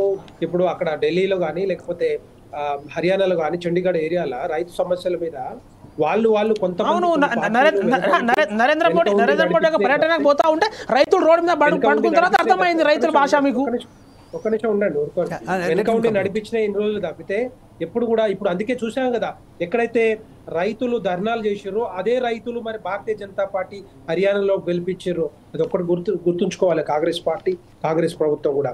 ఎందుకంటే అది పెట్టి పోషించిన ఉద్యమాలు తప్పితే కాంగ్రెస్ పార్టీ చేసిన సపోర్ట్ తో నడిపిన ఉద్యమాలు తప్పితే ఎక్కడ కూడా రైతులు ముందుకొచ్చి చేయలే. నేను ఇప్పుడు కూడా ఏమంటున్నా అంటే రైతుల పక్షాన భారతీయ జనతా పార్టీ ఉంది. ఇక్కడ కూడా ఫార్మా పరిశ్రమ రావాలంటే మెప్పించి ఒప్పించి తీసుకోవాలి తప్పితే దౌర్జన్యంగా తీసుకోవద్దు అని చెప్పి మేము చెప్తా ఉన్నాము. ఒకవేళ అక్కడ ఏమైనా సమస్యలు ఉంటే ఇక్కడ డెవలప్ నిజంగా చేయాలనుకుంటే అక్కడ వాళ్ళని రైతులతో మాట్లాడి తీసుకోండి. ఎవరున్నారు ఇక్కడ వెంకటరెడ్డి గారు అక్కడ అధికారులు మాట్లాడకపోతే దాడి చేయించారు. మేము ముందున్నాము, అక్కడ అధికారులు మాట్లాడకపోతే దాడి చేయించారు. ముందుండి పోరాటం చేస్తా ఉంది. అది మరి గుర్తుంచుకోవాలి తెలంగాణ ప్రజలందరూ. ఒకే విషయంపై వెంకటరెడ్డి గారు ఒక్క నిమిషం మీతో తీసుకొని ఓకే పావని గౌడ్ గారు బీఆర్ఎస్ నాయకురాలైనట్టు పావని గౌడ్ గారు కూడా మన చర్చలో పాల్గొనడానికి వచ్చారు. వెల్కమ్ పావని గారు. నమస్తే. ఒకసారి కెమెరా మీరు ఆన్ చేయండి, రొటేట్ చేయండి, ఆటో రొటేట్ లో పెట్టండి మ్యామ్ ప్లీజ్. నాకు ఒక చిన్న డిబేట్ ఉందండి, మళ్ళీ వస్తాను నేను. ఒక్క నిమిషం మీరు దీని సమాధానం వినిపోండి సార్ ప్లీజ్. నేను ఒక రిక్వెస్ట్ చేస్తున్నాను, ఎందుకంటే పావని గౌడ్ గారు వచ్చారు. పావని గౌడ్ గారు ఇప్పుడు మన వెంకటరెడ్డి గారు చెప్పినట్టుగా ఏదైతే ఉన్నదో అక్కడ నాయకులు గాని బీజేపీ నాయకులు గాని బీజేపీ పార్టీ వాళ్ళు గాని లగచర్లలో జరుగుతున్న సంఘటన మీద ఎవరు మాట్లాడిండ్రు, ఎవరు ఏం చేసిండ్రు? బీజేపీ పార్టీ కేంద్రంలో అధికారంలో ఉన్నది. బీజేపీ పార్టీ నుంచి ఇక్కడ తెలంగాణ రాష్ట్రానికి 2 కేంద్ర మంత్రులు ఉన్నారు. ఆ కేంద్ర మంత్రులు లగచర్ల బాధితులు ఏదైతే బాధింపబడ్డాడో పోలీసుల చేతల అర్ధరాత్రి అపరాత్రి అని చూడకుండా ఎవరైతే పోలీసులు వాళ్ళని కొట్టిండ్రో వాళ్ళ మీద ఏమైనా మాట్లాడిండ్రా అండి? ఏమైనా వీడియోస్ ఉన్నాయా అండి? లగచర్లకు పోయి మేము అండగా ఉంటాము బాధితులకు అని ఎవరన్నా బీజేపీ నాయకులు చెప్పిండ్రా అండి? ఆదివాసీ బిడ్డలు దాడి చేయమని చెప్పడమే బీఆర్ఎస్ నాయకులు. ఇప్పుడు దాడి చేయమని చెప్తున్నది బీఆర్ఎస్ నాయకులు. వాడు దాడి చేయమంటారు, వెళ్ళిపోయి చేయవద్దంటారా? నిన్న సంగారెడ్డిలో జైలు దగ్గర పోతే కేటీఆర్ తరిమి కొట్టిరు. అదే రైతులు అర్థం కావాలి, అది చెప్పుకోవాలి ఆ విషయం. మీరు ఇప్పుడు అక్కడ పోయి మాట్లాడాల్సింది. ఇప్పుడు బీఆర్ఎస్ కేటీఆర్ కూడా అవసరం, ఆ విలేజ్ పోమని చెప్పండి, మేము ఛాలెంజ్ చేస్తున్నాం. రమ్మని చెప్పండి. నిన్న జైలు దగ్గర పోతున్నా సార్ తరిమి కొట్టారు. ఆ విషయం గుర్తు పెట్టుకోండి. మీరు ఇంకా అధికారంలో ఉన్న బ్రహ్మలో ఉన్నారు, ఆ విషయం మర్చిపోండి. ప్రజలను రెచ్చగొడితే ఏది రాదు. మేము ఒకటే అంటున్నాము, ప్రజలను రెచ్చగొడితే ఏది రాదు. ప్రజలను న్యాయం చేసే ఆలోచన చేయాలా. మేము ఎక్కడ మీరు అధికారంలో ఉన్నప్పుడు ఎక్కడ రెచ్చగొట్టలేదు కాబట్టి అన్ని ప్రాజెక్టు కట్టుకున్నారు, అంత అభివృద్ధి చేసుకున్నారు. మేము మీలాగా మాదిరిగా చేసి ఉంటే, మేము మీ మాదిరి చేసి ఉంటే వేరే ఉండేది. ఒక్క విషయం ఏంటంటే, నేను పావనిగాడు మాట్లాడిన తర్వాత మీరు మాట్లాడుతున్నారు. ఇప్పుడు ఏమైందంటే దీంట్లో మనకు సందేశం ఇవ్వలేదు. మాట్లాడేముంది, ఆ పార్టీని సమర్థించాలా? మన వెంకటరెడ్డి గారు ఏదో చెప్పబోతున్నారు. వెంకటరెడ్డి గారు మీరు ఇప్పుడు ప్రశ్న చెప్పండి. పావని గౌడ్ గారు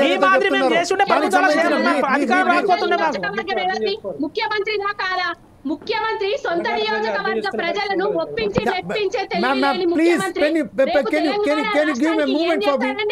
ఏం అభివృద్ధి చేస్తారండి? ఓకే, ఒక్క నిమిషం. వెంకటరెడ్డి గారు ఏదో చెప్పబోతున్నారు. Boss he's raising his finger. Let me know that what is version. చెప్పండి వెంకటరెడ్డి గారు. నేను మాట్లాడేటప్పుడు మధ్యలో మాట్లాడకపోతే ప్రజలకు అర్థం కాదు. అదే అంటున్నాను, ఒక్కరు మాట్లాడితే నేను ప్రజలకు అర్థం కాదు. మెసేజ్ మనం పంపించలేము. మీ వర్షన్ చెప్పండి, మీ టైం వచ్చినప్పుడు మీ వర్షన్ చెప్పండి. ఎవ్వరు వద్దనట్లేదు. సో భారతీయ జనతా పార్టీని చెప్పేది ఒకటే ఏంటంటే, బీఆర్ఎస్ ప్రభుత్వం ఉన్నప్పుడు కూడా డెవలప్మెంట్ జరిగింది, ఇప్పుడు కూడా జరుగుతూ ఉంది. తెలంగాణ ప్రజల తరఫున పోరాటం చేసేది రైతులు కానీ, లేకపోతే విద్యార్థులు కానీ, నిరుద్యోగుల తరఫున పోరాటం చేసేది భారతీయ జనతా పార్టీ. మాకు తెలుసు, మేము పోరాటం చేయబట్టే మాకు 8 ఎంపీ సీట్లు వచ్చినాయి, ఎమ్మెల్యేల సీట్లు వచ్చినాయి. మరి భారతీయ జనతా పార్టీ పోరాటం వల్లనే బీఆర్ఎస్ 0 అయింది కదా. మేము ఏదో చేయాలనుకున్నాం అది చేశాం కదా. దానివల్ల అది తెలంగాణ ప్రజలు అర్థం చేసుకున్నారు కాబట్టి ఓట్లేసి భారతీయ జనతా పార్టీని 8 ఎంపీ సీట్లు గెలిపించారు. నేను ఏమంటున్నా అంటే, ఇప్పుడు కూడా ఎక్కడైతే ప్రాబ్లమ్స్ ఉన్నాయో, ఎక్కడైతే సమస్యలు ఉన్నాయో తెలంగాణ ప్రజలు ఎదుర్కొంటున్నారో, మొన్న హైడ్రా సమస్య మీద, మొన్న అంతకుముందు ఇది మూసి ప్రక్షాళన మీద, ఇప్పుడు మొన్న కూడా కిషన్ రెడ్డి గారు మూసి నిర్వాసితుల బాధితుల తరపున అక్కడ కూడా మరి ఒక రోజు నిద్ర కూడా చేయడం. నేనేమంటున్నా అంటే, ఇక్కడే కాదు, రైతులు ఇప్పుడు అక్కడ పోరాటం చేస్తా ఉన్నారు.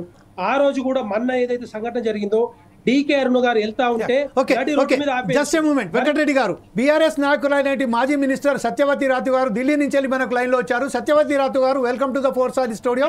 జస్ట్ మీరు చెప్పండి మ్యామ్, ఏదైతే మీరు ఇప్పుడు ఈ లంబడాలకు సంబంధించిన ఏదైతే దాడులు జరిగాయో, వారికి జైళ్లలో పెట్టారో, దీని మీద మీరు వాళ్ళని అందరినీ తీసుకొని, బాధితులను తీసుకొని ఎస్టీ కమిషన్ వద్దకు, ఉమెన్స్ కమిషన్ వద్దకు ఢిల్లీ వెళ్ళారు. దీని మీద మీరు స్పందన ఏంటి? మీరు దీన్ని ఏదైతే లగచర్ల గ్రామానికి సంబంధించిన ఉద్ఘాటనపై మీ వర్షన్ ఏంటి మ్యామ్? ఆ రోజు ఈ లగచర్లలో ఏదైతే ఘటన జరిగిందో, అది కేవలం ప్రభుత్వం యొక్క, రేవంత్ రెడ్డి యొక్క అసమర్థత అండి. ఎందుకంటే దేశంలో అనేక ఇండస్ట్రీలు వచ్చాయి, అక్కడ ఉన్న రైతులను మెప్పించి ఒప్పించి వాళ్ళను ఇచ్చేయాలి. కానీ నేను ముఖ్యమంత్రి ఏదైతే జనగాంలో గిరిజన అమ్మాయిలను హత్య చేసి ఇప్పటి వరకు వాళ్ళ కేసుల గురించి అదే హ్యూమన్ రైట్స్ కలిసి ఉంటే బాగుండేది. అదే విషయం కూడా మాట్లాడదాం. ఇప్పుడు ప్రస్తుతం లెట్ హర్ కంప్లీట్ అదే సొంత జిల్లా వరంగల్ జిల్లాలో గిరిజన అమ్మాయిలను కిడ్నాప్ చేసి రేప్ చేసిన వాళ్ళ కుటుంబాల ముఖం చూడండి. సత్యవతి రాథోడ్ గారు ఇలా ఢిల్లీకి పోయి మాట్లాడతారా? సమాధానం చెప్పాలా ముందు? గిరిజన మహిళ ఉండి గిరిజన అమ్మాయిలను కిడ్నాప్ అవుతున్నప్పుడు ఆ రోజు ఎక్కడ ఉన్నారు? ఇప్పుడు కేవలం 300 ఢిల్లీ తీసుకుపోయి బీజేపీతో కలిపియాలా? దాదాపుగా 3,500,000 కుటుంబాలకు సంబంధించిన సమస్య కాబట్టి ఆమె తీసుకెళ్ళని చెప్తున్నారు. చెప్పండి. సత్యవతి రాథోడ్ గారు మాజీ మంత్రి గారు గిరిజనులకు అదే ములుగు జిల్లాలో కానీ వరంగల్ జిల్లాలో అదే మహబూబాబాద్ జిల్లాలో ప్లేస్మెంట్ పెట్టింది మేడం. ఇలా ఏ విధంగా మాట్లాడతారు? కేటీఆర్ మాట్లాడే మాటలకు సమర్థించాల్సిన సాక్ష్యాలు ఉంటుందా కోర్టులో? నిమిషం సత్యవతి గారు మీరు ఢిల్లీ నుంచి వెళ్ళండి కాబట్టి ఒకసారి విన్న తర్వాత ఎవరున్నారు చెప్పండి. ప్లీజ్ చెప్పండి మ్యామ్. డిబేట్ లో ఎవరున్నారు ముందు చెప్పండి. ఫస్ట్ ఆఫ్ ఆల్ బీజేపీ నాయకులైన వెంకటరెడ్డి గారు ఉన్నారు, అలాగే భీమరావు నాయక్ గారు ఉన్నారు. అక్కడి నుంచి సోయి ఉండండి. నేను గౌరవం తప్పి మాట్లాడతాడు.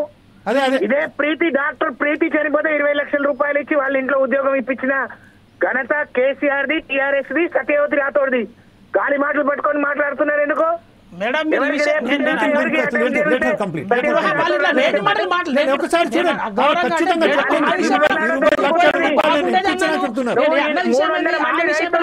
ఢిల్లీకి పోతే బాగుండేది అన్న తప్ప వేరే మాట. సొంత జిల్లాలో జరిగినప్పుడు రారండి. సొంత జిల్లాలో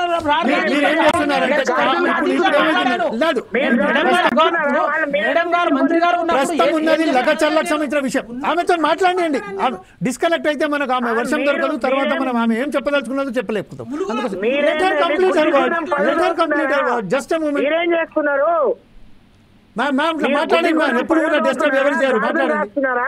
మీరేం చేస్తున్నారండి? నన్ను తీసుకోపోలేదు అంటున్నారు. గిరిజనులు వాళ్ళ తాతలు తండ్రులు సంపాదించిన ఇప్పుడు ప్రస్తుతం అయితే మనం ఒక విషయం వస్తే 19,000 ఎకర్స్ ఏదైతే ఉన్నదో దానికి సంబంధించింది. దాంట్లో కాకుండా కాంగ్రెస్ ప్రభుత్వం అక్కడనే ఇది మన లగచర్లలో ఎందుకు పెట్టాలనుకున్నది క్లస్టర్, అది కూడా ఫార్మాస్యూటికల్. ఎప్పుడైతే 1900 ఎకరాల భూమి అక్కడ ఉన్నది కదా, అందుకోసం మాట్లాడండి. అది 19,000 హైదరాబాద్ లో అందరినీ మెప్పించి 14,000 ఎకరాల భూమి మేము కొన్నాము. దాన్ని వదిలేసి మీరు గ్రామాలు పచ్చగా ఉన్న గ్రామాలు చూసుకొని కాంగ్రెస్ పార్టీ ఎందుకు నిప్పులు పోసుకుంటుంది? రేవంత్ రెడ్డి గారు ఎందుకు నిప్పులు పోసుకుంటున్నారు? అక్కడ మాట్లాడే వాళ్ళు అధికారంలోకి రావడానికి గిరిజనులను లంబడోళ్లను ఏ విధంగా మోసం చేసి ఎన్ని మాయ మాటలు చెప్పిండ్రు. ఇప్పుడు వాళ్లే దొరికినా ఓట్లేసి ఎమ్మెల్యే ముఖ్యమంత్రి అయితే మేము బాగుపడతామనుకున్న గిరిజనులను మోసం చేయటమే. ఇది సొంత అల్లుడి కోసం, సొంత అన్న కోసం జరిగే పోరాటం. మీరు జాతి కోసమో, ప్రభుత్వం కోసమో, ప్రజల కోసమో ఫార్మా కంపెనీ వస్తున్నట్టు మాట్లాడుతున్నారు. ఏం తెలిసి మాట్లాడుతున్నారు? సత్యవతి రాథోడ్ గారి గురించి ప్రశ్నించే ముందు నేను ఆ రోజు మంత్రిగా ఉన్నప్పుడు ఒక చైత్ర మరి మా దుర్మార్గంగా ఎవరో ఇచ్చేస్తే ఆమెకి 20 లక్షల రూపాయలు హైదరాబాద్ లో ఒక ఇల్లు ఇచ్చాం. ఇదే ప్రీతిని కారణం తెలియకుండా 20 లక్షల రూపాయలు ఇచ్చి ఆ కుటుంబంలో ఇద్దరికి ఉద్యోగం ఇచ్చిన ఘనత కేసీఆర్ ది, సత్యవతి రాథోడ్ది. నోరు ఉంది కాబట్టి ఏదైనా మాట్లాడతామని మాట్లాడితే మర్యాదగా ఉండదండి. మీరు వ్యతిరేకమా, అనుకూలమా? లంబడోళ్ళ భూములు గుంజుతా అంటే మీరు సమర్థిస్తున్నారా అక్కడ కూర్చొని? ఇప్పుడు భీమరావు రావు గారు ఎవరైతే ఉన్నారో స్టేట్ కమిటీకి ఇన్ఛార్జ్ ఉన్నారు, అతనితో చెప్పండి. ఇప్పుడు మీరు చెప్పండి. ఏదైతే ఇప్పుడు చెప్పండి. సత్యవతి రాథోడ్ గారు ఏదైతే నేను 20 లక్షలు ఇచ్చాను, తర్వాత ఇల్లు ఇప్పించానన్నారో అలాంటి సంఘటనలు రాష్ట్రం మొత్తంలో ఒక 50 సంఘటనలు చెప్తాను. ఆదిలాబాద్ లో గొండులపైన జరిగింది, ములుగులో జరిగింది, ఇక్కడ ఉన్న జడ్చర్లలో ఒక దళిత అమ్మాయి మీద జరిగింది, వరంగల్ జిల్లాలో గురుకులాల చదువుకునే అమ్మాయిల మీద జరిగింది. మంత్రి గారు మనం మాట్లాడుతుంది లగచర్లకు చెప్తా వినండి. మేడం గారు నేను 20 లక్షలు ఇప్పించాను, అది కేసీఆర్ ఘనత. చేయలేదు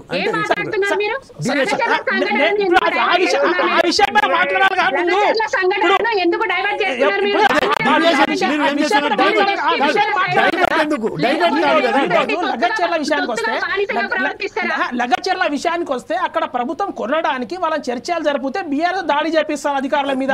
ఇది మీరు ప్రోత్సహిస్తున్నారా?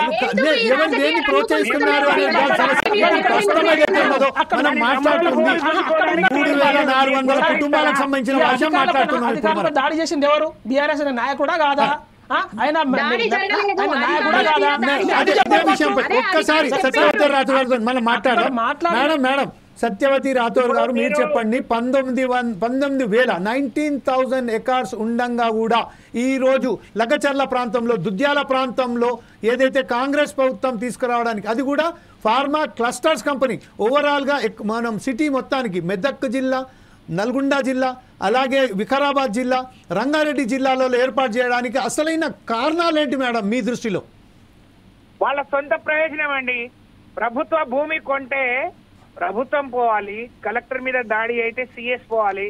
తిరుపతి రెడ్డి ఎవరా అని అడుగుతున్నాను నేను.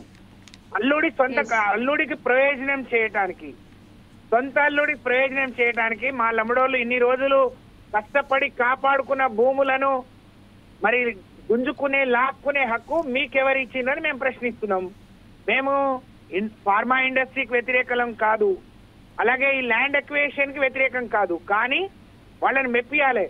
ఇదే ముఖ్యమంత్రి అక్కడ ఎమ్మెల్యే అయి ముఖ్యమంత్రి అయితే మేము బాగుపడతాం అనుకున్నారు. ఇదే ముఖ్యమంత్రి కొడంగల్లో ఓట్లు వేసుకొని కదా రాష్ట్రానికి ముఖ్యమంత్రి అయింది.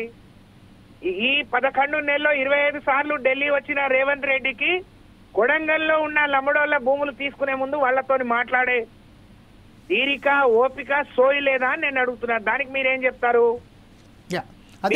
బాధితులు భర్తలు, పిల్లలు జైల్లో ఉన్నారు, పెద్ద మనుషులు ఊళ్ళో ఉండాల్సిన వాళ్ళందరూ పారిపోయి అడవిలో ఉన్నారు. ఆడోళ్ళు వస్తే హైదరాబాద్ లో ఉండే రేవంత్ రెడ్డి గారి కబంధ హస్తాల్లో ప్రభుత్వం ఉంది కాబట్టి ఢిల్లీలో నేషనల్ మరి జాతీయ కమిషన్, మహిళా కమిషన్ కలవడానికి వచ్చినాం. దాన్ని కూడా మిమ్మల్ని మూర్ఖున అంటారా? ఇదే విషయంపై తెలుసుకోండి. రాథోడ్ గారు ఇప్పుడు మీరు కేంద్రంలో ఉన్నారు కాబట్టి, ఢిల్లీలో ఉన్నారు కాబట్టి, కేంద్ర ప్రభుత్వం అక్కడనే మీ దగ్గరనే ఉన్నది కాబట్టి మీరు మహిళా కమిషన్, ఎస్టీ కమిషన్ వాళ్ళని కలవదు. ఇదే నేపథ్యంలో పోయి కాంగ్రెస్ కు సంబంధించిన ఎవరైతే అధికారులు ఉన్నారో, అక్కడ బీజేపీకి సంబంధించిన ఎవరైతే యంత్రాంగం ఉన్నదో ఆ యంత్రాంగాన్ని ఒత్తిడి తీసుకొచ్చి ఒక 19,000 ఎకరాల భూమి ఏదైతే ఉన్నదో ఫార్మా సిటీకి సంబంధించి ఒక బాధాప్తా దాని మీద ఒకసారి ఇంతకుముందు ఇచ్చారు. ఇప్పుడు ఈ ఫార్మా క్లస్టర్లో కూడా ఎందుకు పర్మిషన్ ఇచ్చారు కూడా అడగడానికి ఏమైనా అవకాశాలు కూడా ఉన్నాయా మ్యామ్? తప్పకుండా. దీని మీద ఈ లగచర్ల విషయంలో అక్కడ ఉండే బాధిత గిరిజన రైతులకు న్యాయం జరిగే వరకు ఎవరెవరి దగ్గరికి పోవాలంటే వాళ్ళ దగ్గరికి పోతాం. ఎక్కడెక్కడికి పోవాలన్నా మా కాంగ్రెస్, బీజేపీ అని ఏం లేదండి. ఇదే రాహుల్ గాంధీ గారు హైదరాబాద్ వచ్చి గిరిజనులకు అనేక హామీలు ఇచ్చిండు. మరి ఇవన్నీ ఆయన ఆ పార్టీ నాయకుడిగా ఆయన కూడా సమాధానం చెప్పాల్సిన అవసరం ఉంది. మేము రాష్ట్రపతి గారిని అపాయింట్మెంట్ అడుగుతున్నాం, రాహుల్ గాంధీ గారిని కూడా అడుగుతాం. అదే ఇదే సమయంలో బీజేపీ ఏదైతే కేంద్రంలో ఎన్విరాన్మెంట్ మినిస్ట్రీ ఏదైతే ఇచ్చిందో పర్మిషన్, వాళ్ళకు కూడా అవకాశాలు ఉన్నాయా మేము అడగడానికి? ఇప్పుడు ఒక రాష్ట్ర ప్రభుత్వం, ఒక ప్రభుత్వం మేము ఇండస్ట్రీ పెట్టుకుంటామని అంటే పర్మిషన్ కోసం మరి వాళ్ళు ఎందుకు అబ్జెక్షన్ పెట్టలేదో తెలియదు. కానీ ఇవ్వాల్సిన భూమి ఇవ్వాల్సిన వాళ్ళు అబ్జెక్షన్ పెడితే దాన్ని ఎందుకండి పరిగణలోకి తీసుకోరు? అసలు భూమి లేకుండా నువ్వు ఎక్కడో ఉన్న కాడ పెట్టకుండా ఆల్రెడీ హైదరాబాద్ లో భూములు రావడం అంటేనే చాలా గగనం. హైదరాబాద్ లో మీకు ఇన్ని వేల ఎకరాల భూములు కొని పక్కన పెట్టి దానికి ఒక ప్రత్యేకమైన ఇది చేసిన తర్వాత పచ్చగున్న పొలాల్లో, పచ్చగున్న తండాలలో పోయి ఎందుకు ఈ ఫార్మా కంపెనీలు రావాలి? ఇప్పటికే పొల్యూషన్ మొత్తం కాలుష్యంతో దేశమంతా అట్టుడిగిపోతుంటే పచ్చగుండే మా గిరిజన తండాలు మీకెందుకు మరి కనిపిస్తున్నాయో మాకు అర్థం కావట్లేదు. అలాంటప్పుడు 19,000 ఎకర్స్ ఏదైతే ఫార్మాసిటీ కంపెనీ చేశారో అక్కడ సంబంధించిన భూమిని ఏదైతే అక్వైర్ చేశారో ఈ ఒక క్లస్టర్స్ ఏర్పాటు చేస్తే ఆ భూమికి సంబంధించింది మరి దాని మీద మీరు ఎలాంటి చర్యలు తీసుకోబోతున్నారు? దాని మీద ఎలాంటి మీ వర్షన్ ఏంటి మ్యామ్? ఏమన్నారు? సారీ, నేను 19,000 acres what you have acquired before అంటే 19,000 ఎకరాలు ఏదైతే ఉన్నదో ఫార్మాసిటీ మన ముచ్చర్ల గ్రామ పరిధిలో తీసుకున్నారో దానికి సంబంధించిన మీ ఇప్పుడు మీ పార్టీ స్టాండ్ ఏంటి మ్యామ్? మేము అక్కడే మళ్ళీ ఫార్మాసిటీ రావాలి, దానికి ఎవరైతే ఫార్మా కంపెనీ పెట్టడానికి ముందుకు వస్తారో వాళ్ళందరికీ అక్కడే ల్యాండ్ అలాట్ చేయాలనేది మా పార్టీ స్టాండ్. మేము అందుకోసమే కట్టుబడి ఉన్నాం, అందుకోసమే కొనిచ్చాం. కానీ దాన్నేదో అప్పనంగా అమ్ముకోవాలి, దాన్ని రియల్ ఎస్టేట్ బిజినెస్ చేసుకోవాలి. రేవంత్ రెడ్డికి మొదటి నుంచి వెన్నెతో పెట్టిన విద్య, మరి ఇట్లాంటి వ్యాపారాలు చేయటం, ఇలా భూములు కబ్జా చేయటం, లేకపోతే ఇలాంటి పనులు చేయడంలో ఆయన దిట్ట. కాబట్టి హైదరాబాద్ లో ఉన్నంత అమ్ముకుంటాం, ఊళ్ళ మీద పడి మరి తీసుకుంటాము అని అంటే మేము ఒప్పుకునేది లేదు. మేము గిరిజనుల డిమాండ్, వాళ్ళ గొంతుపై మాత్రమే మాట్లాడుతున్నాం తప్ప ఇక్కడ సత్యవతి రాథోడ్కో ఇంకెవరికో ఇక్కడ జరిగే ఒకే ఒక క్వశ్చన్ మీతో అడగదలుచుకున్నాను. ఇప్పుడైతే బీజేపీ ఇంతకు ముందు ఒకసారి ఆమె అంగీకారం తెలుపుతూనే ఈ రోజు ఎప్పుడైతే ప్రజా వ్యతిరేకం బాగా ఏర్పడ్డదో ఆ నేపథ్యంలో బీజేపీ కూడా అక్కడ స్టాండ్ తీసుకున్నది. ఈ ఫార్మా క్లస్టర్స్ ఏర్పాటు సంబంధంలో ఇప్పుడు కనుక రేవంత్ రెడ్డి సర్కార్ బలవంతానైనా లేకుంటే ఇంకో ఏదైనా తీసుకొని అక్కడ కనుక ఫార్మా క్లస్టర్స్ ఏర్పాటుకు ప్రయత్నం చేస్తే మీ పార్టీ స్టాండ్ ఏముంటుంది? మేము అక్కడ తప్పకుండా అడ్డుకుంటామండి. మీ రైతులు, ఒక గిరిజనులకు ఈ భూమి మీద పుట్టిన ప్రతి ఒక్కరికి జీవించే హక్కు ఉంటది, రాజ్యాంగం కల్పించింది. మా గిరిజనులకు ప్రత్యేకమైన చట్టాలు ఉంటాయి. వాళ్ళు ఒప్పుకోండి, వాళ్ళు మనస్ఫూర్తిగా ఇవ్వండి. ఎవరి దగ్గర వాళ్ళ నుంచి తీసుకోవడానికి ఎవరికి హక్కు లేదు, రాజ్యాంగం మాకు కల్పించిన హక్కు. కాబట్టి వాళ్ళు ఒప్పుకోవట్లేదు, కాబట్టి వాళ్ళ పక్షాన మేము పోరాడతాం. బీజేపీ ద్వంద్వ వైఖరిని కూడా మేము ఎండగడతాం. మేము నిన్న అక్కడ గిరిజనులందరూ అక్కడికి వస్తే వాళ్ళు పోయి ఏదో ఇన్నాళ్లకు మూసిని వదిలేసి వాళ్ళు ఇప్పుడు మూసి నిద్ర గుర్తొచ్చింది. మేమందరం ఇక్కడ బాధితులు ఢిల్లీలో ఉంటే వాళ్ళకు లగచర్ల గుర్తొచ్చింది. వాళ్ళ డ్రామాలు ఎవరికి తెలియదు.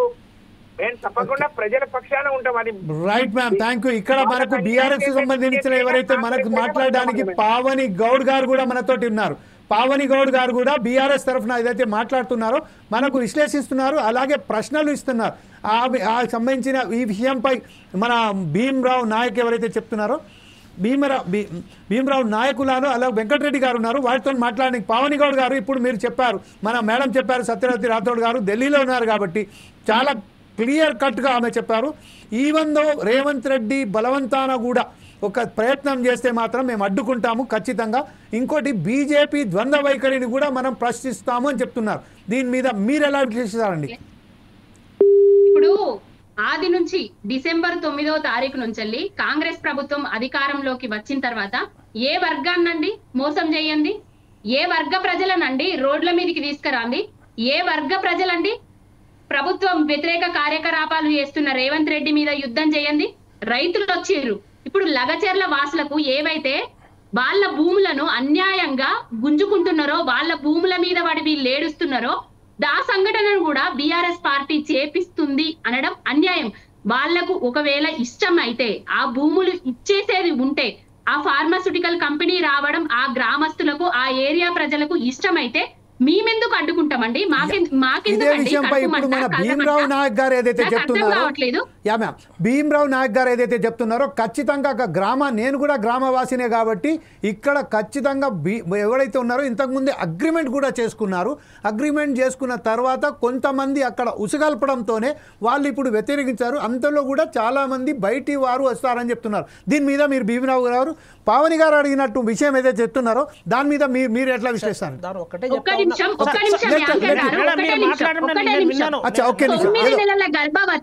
9 నెలల గర్భవతి రోడ్డు మీదకి వచ్చి జై భీమ్ సినిమాను తలపించేలా వాళ్ళ భర్త కోసము, ఆమె భూమి కోసము పోరాటం చేస్తూ ప్రెస్ క్లబ్ల ముందట కన్నీళ్లు పెట్టుకుంటుంది. ఆమె ఆర్తనాదాలు ఈ భీమరావు నాయక్ వినబడట్లేదా?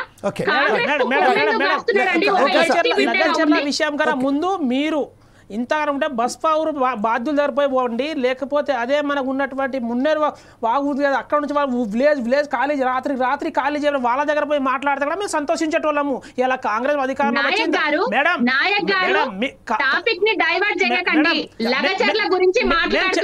గతంలో చేసింది మేము ఇలా అధికారంలో వచ్చి 9 నెలలు మీరు ఏ వర్గానికి మేలు చేశారంటే ఒక ప్రాంతాన్ని అభివృద్ధి చేయడం తప్పు కాదా? అడ్డుకోవడం తప్పు కాదా? మేడం నేను విషయాన్ని మగవాళ్ళు లేని సమయంలో పోలీసులు వచ్చి వాళ్ళను కొట్టడం జరిగింది. దాని మీద మాట్లాడండి. ఏదైతే అధికారంలో వచ్చి 9 నెలల్లో ఏ వర్గానికి మేలు చేశారంటే గతంలో 9 సంవత్సరాల్లో మీరు ఏమేమి చేశారో చెప్పాల్సిన బాధ్యత మా పైన ఉన్నదా లేదా? 9 నెలల తర్వాత ఇలా మహిళలకు కానీ లేకపోతే ఫ్రీ విద్యుత్ కానీ ఇలా ఇంద్రమ పథకాలు కానీ శ్రీకారం కుట్టి మేము 1 by 1 చేసుకుంటా పోతున్నాము. ఆ విషయాలను చెప్పబోయి మంచిని చేయబోతా ఉంటే మీరు మంచిని చూసి ఓర్వలేకని ఇలా మళ్ళీ అధికారంలో ఉన్నట్టు అడ్డుకోవడం ఏంది? నేను అనేది ఏంటంటే మీరు గతంలో మీరు కూడా ప్రాజెక్ట్ మేడం మీరు గతంలో ప్రాజెక్ట్ కట్టారు, గతంలో మీరు కూడా డబుల్ బెడ్రూమ్ కట్టారు. ఆ పరిస్థితిని చూసి మా ప్రభుత్వం ఈ విధంగా మంచి చేసిందని చెప్పండి. మీరు దాని మీద చేస్తే నేను మాట్లాడతాను కానీ మేము ఇలా చేయబోయే కార్యక్రమాలను వాళ్ళని మెప్పిస్తాము, వాళ్ళు ఒప్పిస్తామంటే మేము అక్కడ అధికారులను పంపి వాళ్ళ అభిప్రాయాలను తెలుసుకునే ముందు దాడి చేపిస్తారా? ఈ విషయం ఎక్కడ మీ సంస్కృతి ఎవరు నేర్పుతున్నారు? ఈ సంస్కృతి మానండి. ఇంకా చెప్తున్నా బీఆర్ఎస్ వాళ్ళు మీరు ఇంకా సంస్కృతిని మానకపోతే తీవ్ర పరిణామాలు కూడా ఉంటాయని చెప్తా హెచ్చరిస్తా ఉన్నాం. ఒకటే, మీరు చేసిన విధంగా మేము చేయట్లేదు, మేము ప్రజల అభిప్రాయాలు తీసుకునేటప్పుడే మీరు అడ్డుకుంటే ఏ విధంగా మాట్లాడతామండి?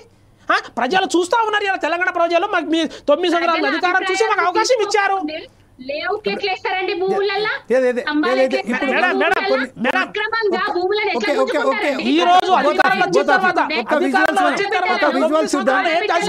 లగచర్ల గ్రామంలో లగచర్ల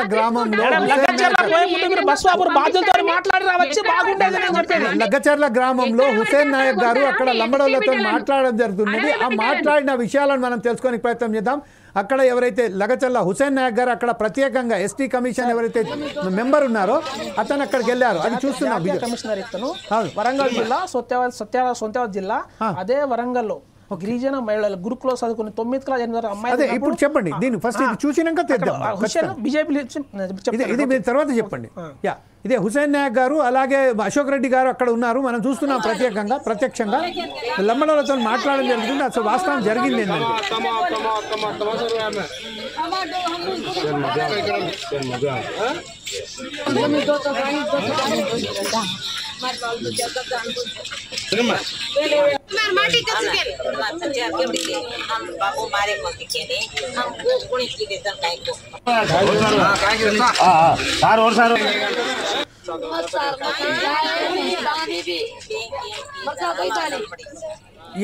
ఇప్పుడు ఒక్క విషయం ఇప్పుడు చెప్పండి భీమరావ్ నాయక్ గారు. ఇప్పుడు ప్రత్యేకంగా మనకు అక్కడ చూస్తున్నాము హుసేన్ నాయక్ గారు అక్కడ ప్రత్యేకంగా వెళ్ళి అక్కడ ఎవరైతే గ్రామీణ ప్రాంతాలకు లంబడి వాళ్ళతో మాట్లాడడం కూడా చూస్తున్నాము.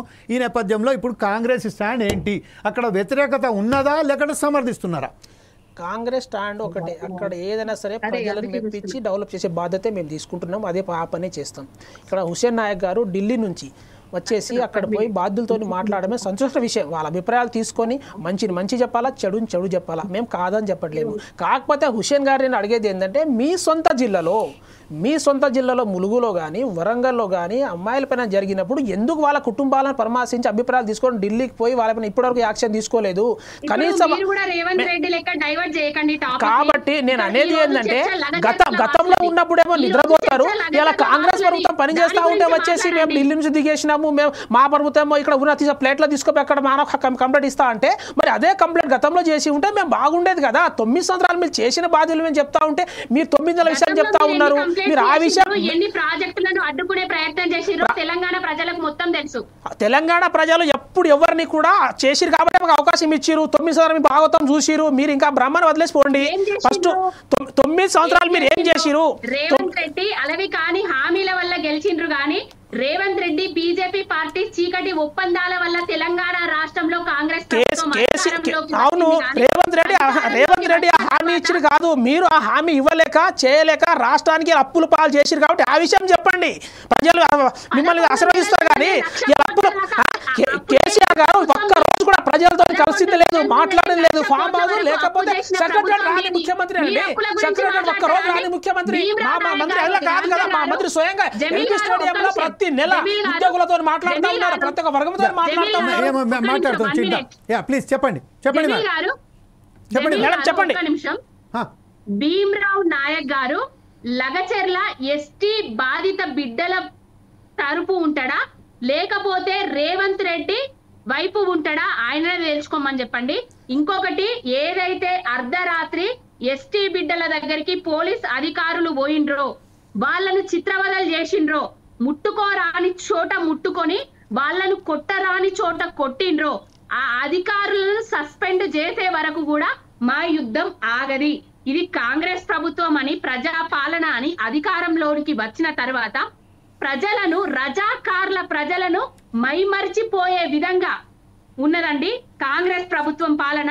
ఏందండి ఎస్టీ బిడ్డలు చూడకుండా దీనిపై కష్టమైన ఒక క్వశ్చన్ మేడం ఏమడిగిందంటే మీరు ఎటువైపు అంటే ఇప్పుడు ఎవరైతే బాధితులు ఉన్నారో వాళ్ళ వైపా లేకపోతే బాధించే వారి ఏదైతే బాధించారో వాళ్ళ వైపా అంటే ఇప్పుడు మేడం అడిగిన దానికి మీరు సమాధానం బీఆర్ఎస్ పార్టీ చెప్పిన విషయమే అనట్లేదు. నేనేమంటున్నా అంటే అభివృద్ధి వైపు ఇలా కాంగ్రెస్ ప్రభుత్వానికి ప్రజలు నమ్మి అవకాశం ఇచ్చిరు. ఇచ్చినప్పుడు ప్రజలకు వాళ్ళకి అభివృద్ధి చూపే బాధ్యత మా పైన ఉన్నది. మేము రేవంత్ రెడ్డి ప్రభుత్వమో లేదా కేటీఆర్ ప్రభుత్వమో మీరు చూసుకోండి ఎంత ఖర్చు అయినా సరే నేను భరిస్తా అని చెప్పేసి వాయిస్ మెసేజ్ పెట్టిండే కేటీఆర్ పక్కన కాదు నేను మాట్లాడేది.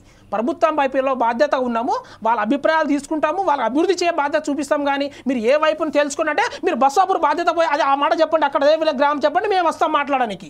ఏదైతే ఇప్పుడు కేసీఆర్ ఫామ్ హౌస్ కట్టుకున్నా ఉన్నారో 400 ఎకరాలలో అక్కడ పోయి మాట్లాడి మేము అక్కడికి వస్తాం. అదే మీరు ఏదైతే 1300 ఎకరాలకు సేకరించిన అన్నామో ఔటర్ రింగ్ రోడ్ తర్వాత RRR వచ్చింది. ప్రజలకు మేలు జరగడం కోసం ఇక్కడ ఉంటే పొల్యూషన్ ప్రాబ్లం అయితే అని చెప్పేసి మేము అక్కడ మార్చడం జరిగింది. అది వద్దా లేదా ఇక్కడ సిటీలో పెట్టేసి ప్రజల జీవితం ఆడుకోమంటారా? ఇలా పొల్యూషన్ అవుతా ఉంటుంది, మేము అక్కడ మార్చినాం. కానీ ఇక్కడ ఉన్న 10 ఎకరాలు మార్కెటింగ్ చేస్తున్నాడు, లేఅవుట్ చేస్తున్నాడు చెప్పడం మేము చేయలేదు. లేఅవుట్ కేటీఆర్ లెక్కనో లేకపోతే హరీష్ రావు లెక్కనో మేము చేయలేదు, మేము అది చేయం కూడా. మేము అంటే ఒకటే అంటున్నాము, మీరు ఏదైతే అన్నారో ప్రజలకు మేలు జరిగే విధంగా ప్రజల ప్రాణాలకు హాని కలగకుండా పొల్యూషన్ కాకుండా మేము దూరంగా పెట్టాలని అది పెడుతున్నాం. కానీ మేము కేటీఆర్ లెక్కల వాయిస్ మెసేజ్లు పెట్టి హరీష్ రావు లెక్క చూసుకుంటామని చెప్పేసి మేము వాయిస్ పెట్టలేదు. ఈ చర్చను ఇంకోసారి ఖచ్చితంగా కొనసాగిద్దాం. అప్పుడే ప్రస్తుతం అయితే సమయపాలన చాలా తక్కువ ఉన్నది కాబట్టి మనం ఒకసారి చెప్పబోతున్నాం. అంటే హైదరాబాద్ చుట్టుపక్కల ప్రాంతాలైన మెదక్ కానీ వికారాబాద్ కానీ నల్గొండ కానీ సంగారెడ్డి కానీ దాదాపుగా 12 గ్రామాలకు సంబంధించిన చాలామంది ఏదైతే ఫార్మాస్యూటికల్ క్లస్టర్స్ ఏర్పాటు చేయడానికి వీళ్ళు భూసేకరణ చేస్తున్నారో దానికి సంబంధించి ఇంకా ముందు ఇంకా దీని మీద చర్చ జరిగే అవసరం ఎత్తైన ఖచ్చితంగా ఉన్నది. ఎందుకంటే ఈ చర్చ జరిగితేనే దా సమస్యకు పరిష్కారం ఏడుతుంది. ఎప్పటిదాకైతే చర్చ జరగదు. యా ప్లీజ్ చెప్పండి మ్యామ్.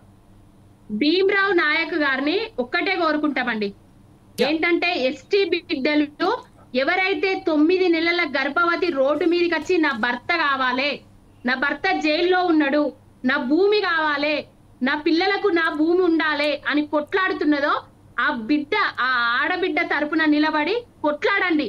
కానీ ఒకటే కోరుతా ఉన్నాము, నేను కూడా చెప్తా ఉన్నాము మేడం, మీరు ఏదైతే కేటీఆర్ వాయిస్ మెసేజ్ పెట్టి నేను ఎంత అయినా పెట్టుకుంటాను మీరు చూడండి ఏదైతే రెచ్చగొట్టారో దానికి ఫస్ట్ కేటీఆర్ సమాధానం చెప్పండి. తప్పకుండా గిరిజన బిడ్డగా ఆ పార్టీలో ఉన్న అధికార ప్రభుత్వం నుంచి ప్రజలకు మేలు జరగడానికి మాట్లాడతామని తెలియజేస్తున్నాను. ఈ విషయంపై ఇక్కడితోనే ఈ చర్చ ఇక్కడి నుంచి సమాప్తం చేద్దాం. రేపు మరొక కార్యక్రమంతో ఇదే విషయంపై కానివ్వండి లేకపోతే ఇంకా ఇతర సమస్యలు ఏదైతే ఉన్నదో మన రాష్ట్రానికి పీడిస్తున్నట్టు సమస్యలు ఇప్పుడు మూసానిధి ప్రక్షాళన ప్రాంతం కానివ్వండి లేకుంటే లగిచర్ల కానివ్వండి ధాన్యం కొనుగోలులో కానివ్వండి ఏ విషయంలోనైనా ఎక్కడైనా కూడా ప్రజా సమస్యల పట్ల ఫోర్సైజ్ టీవీ ఉండి ఖచ్చితంగా దీనికి చర్చ నడిపించి దానికి సమస్యకు పరిష్కార మార్గం వైపు తీసుకెళ్తుందని మీకు అందరికీ హామీ ఇస్తూ ఈరోజు చర్చా కార్యక్రమంలో పాల్గొన్న సత్యవతి రాథోడ్ గారికి ప్రత్యేకంగా ధన్యవాదాలు. ఎందుకంటే ఢిల్లీలో నుంచి వెళ్ళి ప్రత్యేకంగా ఫోర్సైజ్ టీవీకి మాట్లాడతానని మాటిచ్చిన తర్వాత ఆమె వచ్చారు కాబట్టి అలాగే ఎన్ని పనులైనా కూడా వదిలిపెట్టి ఈరోజు పావనిగౌడ్ గారు మా స్టూడియోలో మాట్లాడడానికి చేశారు. అలాగే మన వెంకటరెడ్డి గారు ఏవైతే బీజేపీ తరఫున ఈరోజు మాకు ఎంత పనులున్నా కూడా అక్కడి నుంచి గ్రామం నుంచి వచ్చి భీమరావు గారు మా స్టూడియోలో మాట్లాడినందుకు అందరికీ ప్రత్యేకంగా కృతజ్ఞతలు చెప్తూ అలాగే ఈరోజు ప్రధాన పాత్ర పోషించిన భావన ఎవరైతే లగచర్ల గ్రామానికి వెళ్ళి అక్కడ సమస్యల పట్ల ప్రత్యేకంగా అక్కడ ఉండి ప్రత్యక్షంగా అక్కడి నుంచి వెళ్ళి వాళ్ళతో మాట్లాడడం జరిగింది. దానికి భావన గారికి ప్రత్యేక కృతజ్ఞతలు చెప్తూ రేపు మరొక కార్యక్రమంతో ప్రస్తుతం అయితే రాష్ట్రంలో జరుగుతున్న ఈ విషయాలపై చర్చించడానికి మరొక కార్యక్రమంతో మరొక ప్రోగ్రాంతో మీ ముందు కూడా వస్తాం. Still TV 2 four sides TV.